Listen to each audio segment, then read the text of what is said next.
600-র বেশি আওয়ামী লীগ দাগীদেরকে ক্যান্টনমেন্টে আশ্রয় দিছে, তারপরে পলায় যেতে সাহায্য করছে। বিডিআর হত্যাকাণ্ডের বিচার আর করা যাবে না কইছে না?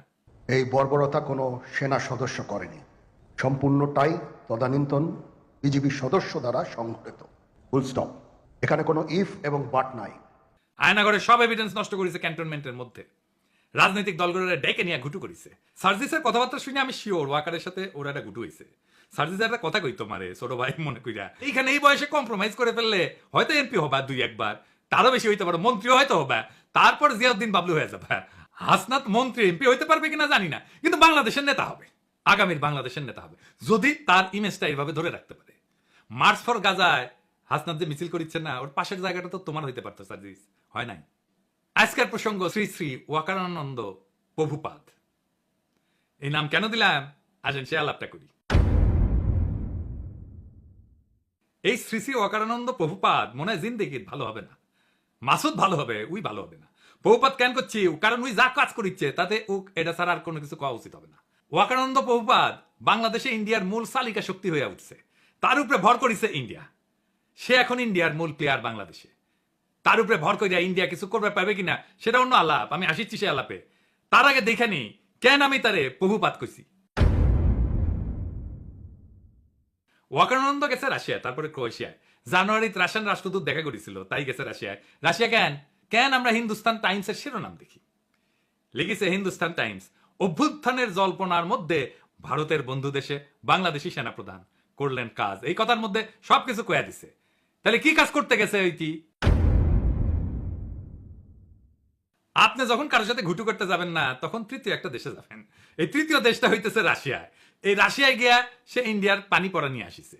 আইসাই সে দেখাতে গেছে যে দেখো দেখো দেখো, বাংলাদেশে ইন্ডিয়ার সিফা সালার এখন আমি ওয়াকারানন্দ প্রভুপাদ, আমার এখন সার দেখবা বুঝছাও। গেছে বৌদ্ধ বিহারে, দেখেছেন? হিন্দুস্তান টাইমস কি নিউজ করলো এবার দেখেন।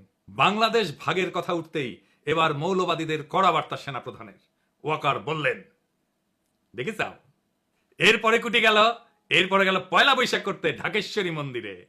আর পাশে কে? এডিটর সাহেব দেখান, এই কিরে এই কিরে কিরে সন্তোষ শর্মা। হ্যাঁ সন্তোষ শর্মা বাংলাদেশের রয়ের 1 নাম্বার লোক।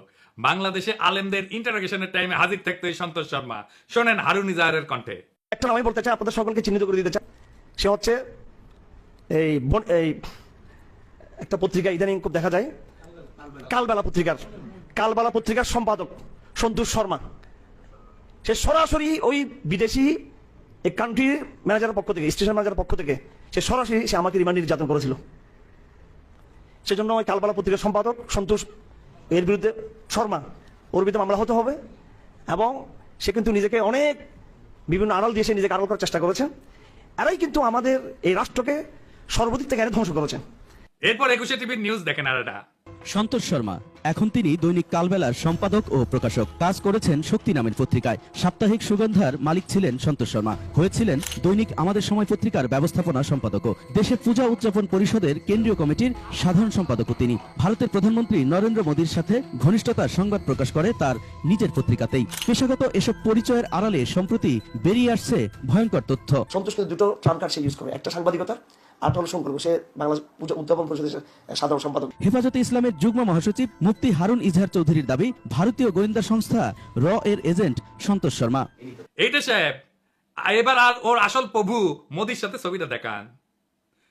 এইবার আমাকে প্রিয় সালাউদ্দিন সাহেবের সাথে দেখান, ভিডিওটা দেখান না। দেখেছেন মালটা? এইবার সব হিসাব মিলিছে, খাপে খাপ মমতাজের বাপের মতো মিলে গেল। তার মানে এইটার পিছনে একটা বিশাল পরিকল্পনা আছে ওয়াকারের এই ভিজিটের পিছনে। আমরা একে একে দেখবো ওয়াকারুজ্জামান কেমনে ওয়াকারানন্দ প্রভুপাদ হইয়া উঠলো, সেই জার্নিটা আমরা এখন একটু দেখি। ওয়াকারের সাথে তো ইন্ডিয়ার পররাষ্ট্র সচিব ক্যান্টনমেন্টে গিয়ে দেখা করেছিল, তাই না? সেনাপ্রধান তো সারাক্ষণ নাকি কথা কইতেছিল নতুন সরকার তৈরির সময় ভারতের সেনাপ্রধানের সাথে, তাই না? ভারতের সেনাপ্রধানই কয়ে দিছে, As of today, firstly, there is no vulnerability from any side. I am in touch with the chief of Bangladesh during the time of when this changeover took place. I was in constant touch with him, and even thereafter, in November 24, we had a video conference also. When we talk about the relationship we should talk about when there is an elected government. So as of now, the relationship is with the military is well and perfect. তারপর আয়নাগর ভিজিটে বাধা দিছে, তাই না? 600-র বেশি আওয়ামী লীগ দাগীদেরকে ক্যান্টনমেন্টে আশ্রয় দিছে, তারপর পলায় যেতে সাহায্য করছে। লেফটেন্যান্ট জেনারেল মুজিবকে ক্যান্টনমেন্টে অন্তরীণ অবস্থায় পলায় যেতে সাহায্য করছে। বিডিআর হত্যাকাণ্ডের বিচার আর করা যাবে না কইছে না? এই বর্বরতা কোনো সেনা সদস্য করেনি, সম্পূর্ণটাই তদানীন্তন বিজিবি সদস্য দ্বারা সংঘটিত। Full stop. এখানে কোনো ইফ এবং বাট নাই। আয়নাগরের সব এভিডেন্স নষ্ট করেছে ক্যান্টনমেন্টের মধ্যে। রাজনৈতিক দলগুলোরে ডেকে নিয়ে ঘুটু করেছে, তারপর আঙ্গুলুসে শাসাইতে গেছে, সারা দেশের মানুষের ঠাপ খেয়ে টানছে। হাজনাত্রেও ধরতে গেছিল, পাবলিকের দিছে ঠাপ, হটিছে পিছে। তারপর শহীদ পরিবারের সাথে নাটক করেছে, পন্দের আলোতে কলাম লেখাইছে, ছাত্র সৈনিকের ঐক্য যেন ফাটল না ধরে। সৈনিক মানে সাধারণ সৈনিক না, কিন্তু সৈনিক মানে ওয়াকার। ওই জায়গাটা রাজনীতির। আর ওয়াকারানন্দ বহুপাদের সাথে যে কোনো কথাবার্তা নেগোসিয়েশন সব প্রাসাদ ষড়যন্ত্র, ওইখানে রাজনীতি থাকে না। যাই হোক, এই যে ওয়াকার এইসব করিচ্ছে, কেন করিচ্ছে, কিভাবে শুরু হইল এটা? বিক্রম মিশ্র এসে তার সাথে মিটিং করলো। আসছিল বিক্রম মিশ্র বাংলাদেশে, তারপরে হাওয়া, ওর খোঁজ পাওয়া যাচ্ছে না কয়েক ঘন্টা। তারপরে দেখা গেল ওয়াকারের সাথে মিটিং করেছে, এবং এই মিটিং কোন শিডিউলে করা মিটিং না, কোন আগে থেকে ঠিক করা মিটিং না, হুট করে মিটিংটা কইরা চলে গেল। তারপরে খালেদা জিয়ার সাথে দেখা করলো ওয়াকার। এটাই হইতেছে মূল খেলা ঘোরানোর ইভেন্ট। এইখানে ওয়াকার, বিএনপি আর ইন্ডিয়া তিনজন এক লাইনে আসে। ওয়াকার হইয়া ওঠে বাংলাদেশে ইন্ডিয়ার পিভট। মানে সাইকেলের চাকা দেখেছেন না তো? সাইকেলের চাকা স্পোক গুলা যে লেগে থাকে যে মাঝখানে, ওই যে ইয়ের কাছে, ওই গোল্লিয়ার কাছে, ওটাই হইতেছে পিভট, বুঝছাও? তো বিএনপি তো এইটা পিভট হয়ে উঠছে ওয়াকার। বিএনপি 72-এর সংবিধান, মুক্তিযুদ্ধের চেতনার, অসাম্প্রদায়িকতার, আওয়ামী লীগ ন্যারেটিভ গুলো বলতে শুরু করছে না তারপর থেকে। তারপরে ওয়াকারের পৌরুষ জায়গা ওঠে, সে হারকুলিস হইতেছে, রাওয়া ক্লাবে আঙ্গুল উঁচায় দাবরানি দেওয়ার চেষ্টা করে। ওই দাবরানি আমি একা দাঁড়ায় চ্যালেঞ্জ করেছিলাম। আমি বলেছিলাম, ওই আঙ্গুল আমরা চিনি, নামায় কথা বলো ওয়াকার। তারপরে তো হাসনাতের ঘটনা ঘটলো। আমরা যখন পাল্টা দাবরানি দিলাম, তখন তারেক রহমান ওয়াকারের পিছে দাঁড়াইলো, বলল সেনাবাহিনীকে বিতর্কিত করার চেষ্টা হচ্ছে। ওয়াকার কি সেনাবাহিনী নাকি একজন ব্যক্তি? তারেক রহমানের ওয়াকারকে কেন সেভ করতে নামতে হইলো? ওয়াকার তো নিজেই বিতর্কিত কাজ করতেছে, একটা দুইটা না, অসংখ্য। বিক্রম মিশ্র হাওয়া হয়ে গেল কয়েক ঘন্টার জন্য। তারপরে জানা গেল ওয়াকারের সাথে মিটিং। একটা রেসপন্সিবল রাজনৈতিক দল হিসেবে তো তারেক রহমানের ওয়াকারকে প্রশ্ন করা উচিত ছিল, বিক্রম মিশ্রের সাথে কি আলাপ, কি কথা তাহার শোনে। এই মিটিং তো শিডিউলের বাইরে ছিল। শয়তানির পর শয়তানি করে যাবে, কিছু কওয়া যাবে না। বললেই সেটা সেনাবাহিনীর বিতর্কিত করার চেষ্টা হবে। বাহ, খুব মজা। আমি যারমি করবো, আমাকে কেউ কিছু কইতে পারবে না। কি চমৎকার ইন্ডেমনিটি। যাই হোক, ওয়াকারকে দিয়া ইন্ডিয়া কি অ্যাচিভ করাইতে চায়? প্রথম, হাসিনার বিচার যেন বন্ধ করতে পারে। 2 নাম্বার, আওয়ামী লীগকে যেন নির্বাচন করতে দেওয়া হয়, সেজন্য ওয়াকার ইনক্লুসিভ নির্বাচনের কথা কয়। 3 নাম্বার, আওয়ামী লীগ যেন পুনর্বাসিত হয়। এই জন্য ওয়াকার যত নড়াচড়া করবে, ততই রাজপথে আওয়ামী লীগের মিছিল বেরোবে, বড় হইতে থাকবে এই মিছিল। ওর বাসায় যে আগুন দিবে। আর ফাইনালি আওয়ামী লীগকে যদি ফেরানো নাই যায়, তাইলে আওয়ামী লীগ ইন্ডিয়ার হইয়া যে রোলটা প্লে করেছিল, সেটা যেন বিএনপি করে। আবার যেন ইন্ডিয়ান রাজত্ব কায়েম হয় বাংলাদেশে। তো ওয়াকার করে দিয়া কি আবার রাজত্ব কায়েম করতে পারবে ইন্ডিয়া?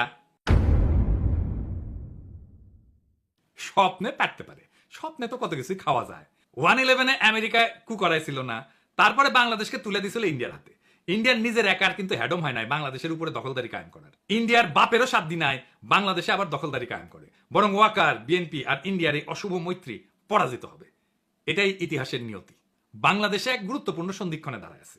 জুলাই বিপ্লবের পর প্রফেসর ইউনূস যে সরকার পরিচালনার দায়িত্ব দেওয়া হয়েছে, তা শুধু নির্বাচন আয়োজনের জন্য না, বরং দীর্ঘদিনের দুর্নীতিগ্রস্ত রাজনৈতিক এবং প্রশাসনিক কাঠামো সংস্কারের জন্য। টাইম ম্যাগাজিন তাদের দুনিয়ার সবচাইতে প্রভাবশালী ব্যক্তিত্ব বলে স্বীকৃতি দিছে।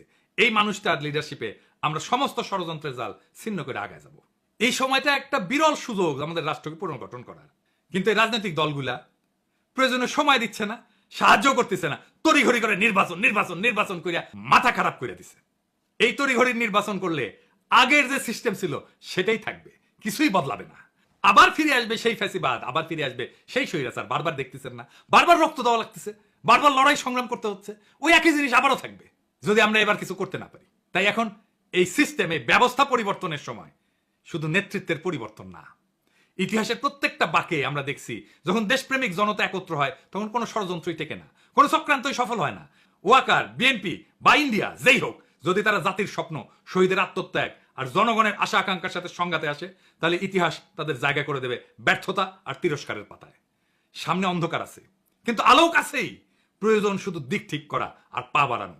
আমরা অবিচলভাবে সেই পথে আগায় যাব, কেউ আমাদের রুখতে পারবে না।